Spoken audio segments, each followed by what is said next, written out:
Well, it's time to ask. What the hell? Apparently, USAID has been funneling money into the BBC to prop up the nonsense they've been feeding us for years. Not that I've been watching. I had the sense to disconnect the aerial lead and never touch iPlayer. I refused to hand over a single penny to the BBC for their biased propaganda, and yet here we are, finding out that American tax dollars have been used to keep this mess afloat. The same BBC that destroyed Doctor Who, the same BBC that forces diversity hires into everything, the same BBC that wants to reprogram kids with drag queen programming. And they have the audacity to pretend they're the gold standard of journalism. Give me a break.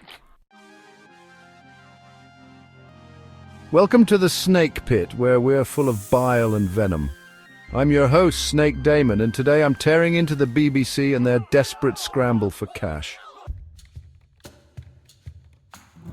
Now let's dig into this, because the BBC actually posted about it on their own website. According to them, a free press is essential to freedom and democracy, and 75% of countries around the world do not have a free press. BBC Media Action supports local media around the world to deliver trusted information to people most in need. Like many international development organizations, BBC Media Action has been affected by the temporary pause in US government funding, which amounts to about 8% of our income in 2023 to 2024.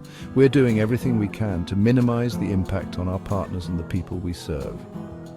As the BBC's international charity, we are completely separate from BBC News and wholly reliant on our donors and supporters to carry out our work. Oh, really? The same BBC that just tried to strong-arm UK citizens into paying for their propaganda even if they only use Netflix. The same BBC that whines about funding cuts while begging for more government handouts. So let's get this straight. American taxpayers have been bankrolling a British broadcaster under the guise of media freedom when all the BBC does is push their usual left-wing drivel. And now that USAID money has dried up, they're scrambling. Good. Maybe next they'll have to start actually making content people want to watch instead of content designed to lecture and browbeat them. And what's next on the BBC's money-grabbing agenda? If they can't force Netflix viewers to pay up, what will they try next? A tax for simply owning a screen? A new law that makes it illegal to avoid their content?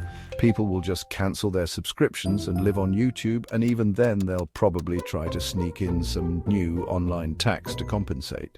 The BBC can't survive without extorting money from the public, and now they're crying because their foreign funding is drying up too. This whole situation is proof of what we've known for years. The BBC isn't a neutral, fair or balanced broadcaster.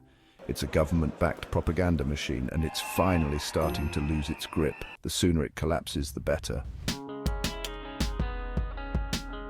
Thanks for dropping by the Snake Pit, where we thrive on untapped potential and lost opportunities.